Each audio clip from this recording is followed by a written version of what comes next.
Dispatchers 911. Remember the dumbest call in your career. My little sister once called 911 because her tiny lizard got sucked into the drain in the bathroom. The poor kid just wanted to bathe her gecko. His name was Steve. Crying, she dialed 911 and told them, "Steve is drowning. He got sucked into the drain." By the time it was clear that Steve was a gecko, the police and fire brigade were already on their way to our house. My sister was about 6 years old then. I still tease her about it. But I feel sorry for Steve. My mom used to work as a 911 dispatcher. When she just started, she told my little brother that she now works where people call when they dial 911. The next day, the little one called 911 because he wanted to tell mom how his day went.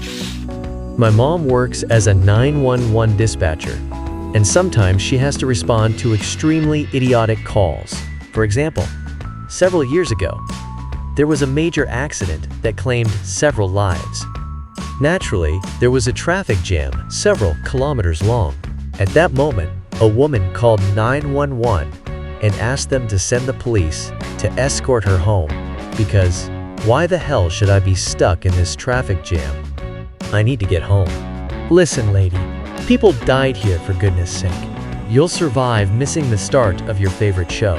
Before anyone asks, no, she didn't have any health problems. Unless you count delusions of grandeur. Paramedic. There was a case when we were sent at 3 a.m. to a guy who picked at a wart and, scared of the blood, called 911. That's it. That's the story. My mom works as a 911 operator.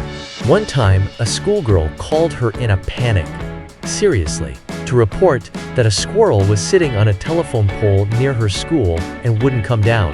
How can anyone think that's an emergency? You don't get it. The squirrel could have fallen. Once a drunk guy called to report that he was being harassed. In reality, our officers were restraining him because he was throwing pizza at passersby. You could hear one of our cops in the background telling him, "Pray that you're not linked to our operator." After which my colleague took the phone from him and told me the guy was going with them and hung up. I still laugh when I remember this. Also, once a drunk woman called us at 911 and complained that she forgot her phone password. Oh, I accidentally locked my phone once and called 911 too. I entered the wrong code several times and didn't know what to do next. The only option was emergency call. My young mind thought it would connect me to a service that would help me reset the password. But instead, I heard, 911, what's your emergency? Wait, what? Oh, damn. I didn't know. Sorry. Are you okay? Yes, everything's fine. Sorry. Embarrassing. I've been in this business for 22 years. If the call starts with, "I swear, I'm not crazy," it's better to mentally prepare for something extremely crazy. Once, a call started with a guy saying that he ran out of his house to the nearest store because his roommates were turning into giant crabs. He asked for an officer to come and see how they were transforming in giant cocoons. As you might have guessed, the guy was having a major bad trip.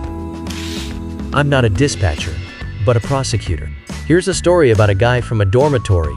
In general, they had a common area where residents could come at any time to relax.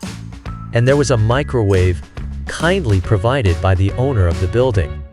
So one day, the microwave disappeared, and this guy called 911 in the middle of the night to report the theft. The conversation with the dispatcher went something like this. Dispatcher: so, you called 911 because someone stole the microwave, someone else's microwave. Didn't you ask the owner? Maybe he took it? Guy: no. Dispatcher: well, sir, this isn't an emergency call. Guy: but I'm very hungry. The guy was persistent. He tried to explain to the dispatcher that this was the worst thing that ever happened to him. Meanwhile, people who really needed help were on the line. This genius asked for a police squad to investigate the missing microwave, and they did send a couple of officers.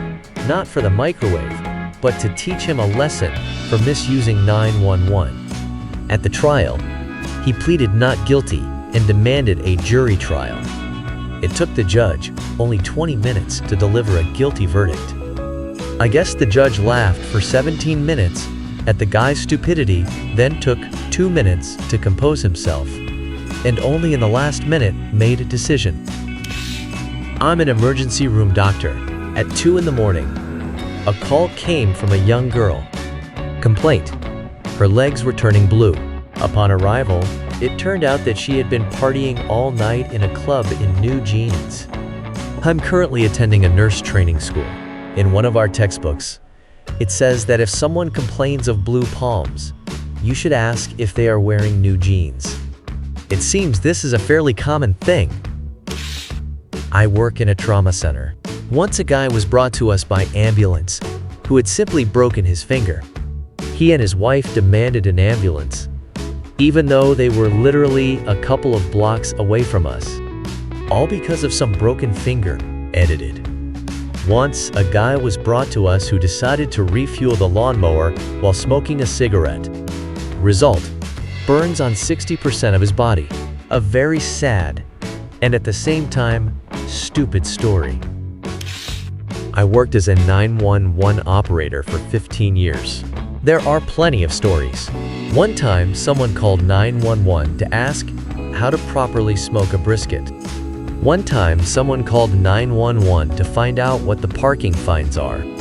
One time, someone called 911 to wish me a Merry Christmas. It was 3 in the morning, and I was working on Christmas. One time, someone called 911 because their trunk was jammed and they didn't know what to do.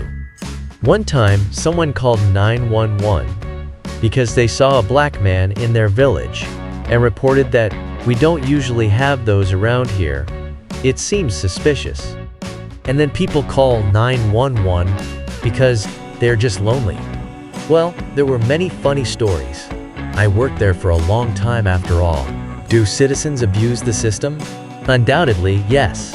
But overall, I'm glad that the younger generation knows that calling 911 is necessary only when either their life is in danger or a crime is happening nearby. Me, 911, this conversation is being recorded. What's your emergency? Caller. I don't know if it's important or not. 4 days ago, I noticed a shoe haul truck, a company that helps with moving, arrive at my neighbor's place. Me? Caller. 2 suspicious-looking guys got out of it. I saw them wandering around the house. It was clear from their movements that they shouldn't be there. Me. 4 days ago, you say? Caller.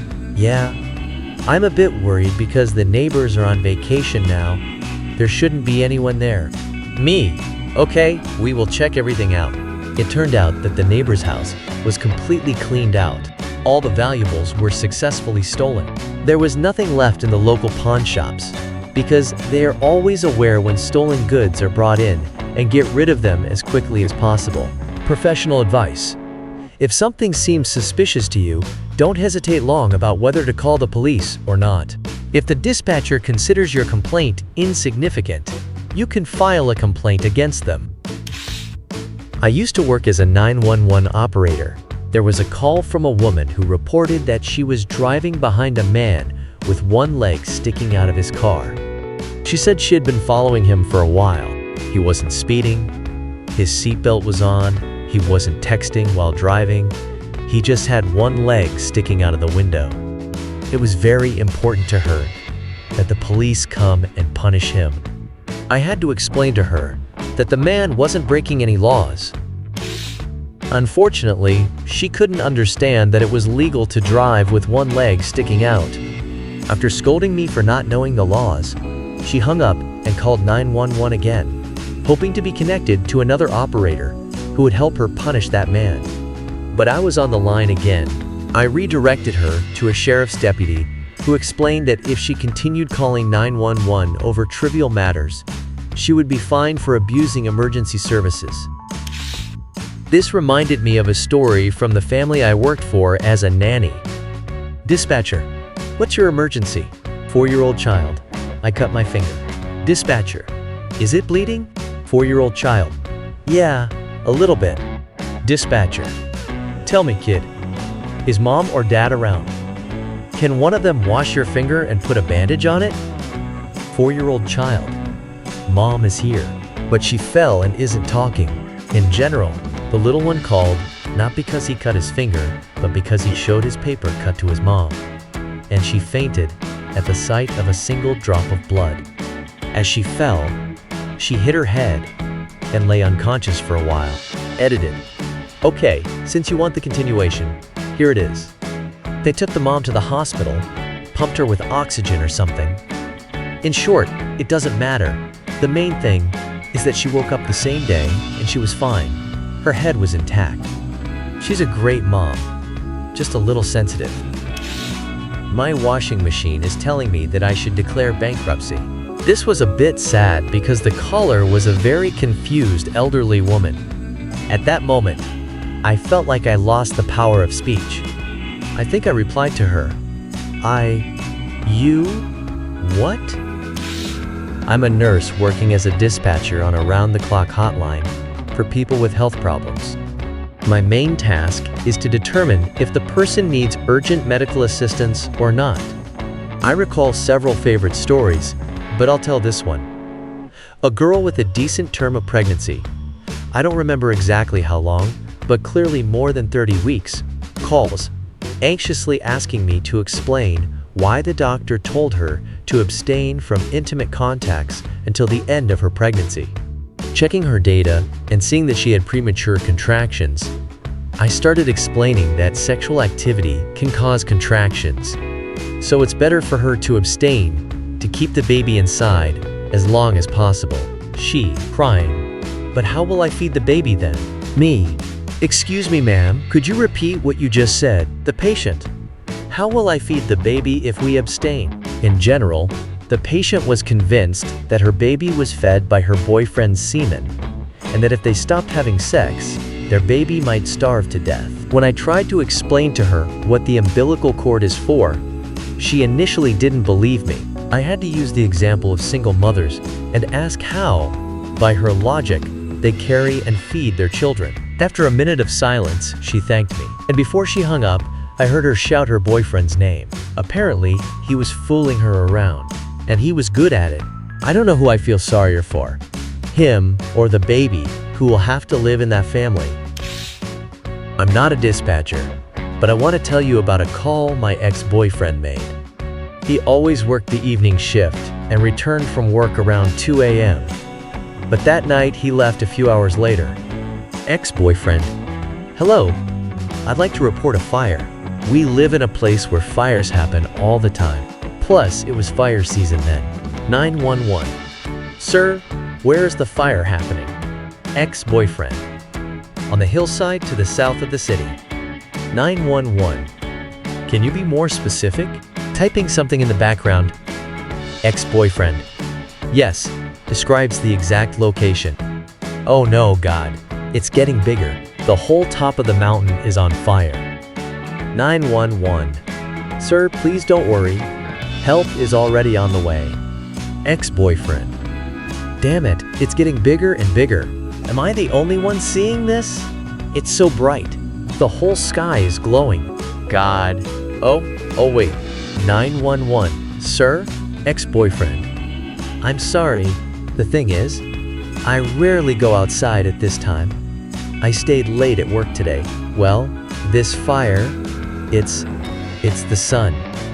911. Ex-boyfriend. Please forgive me.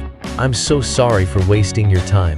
There's no fire. It's just the sunrise. I'm so ashamed. 911. It's all right, sir. I'll cancel the call. Thanks for calling. Watch other videos at our channel.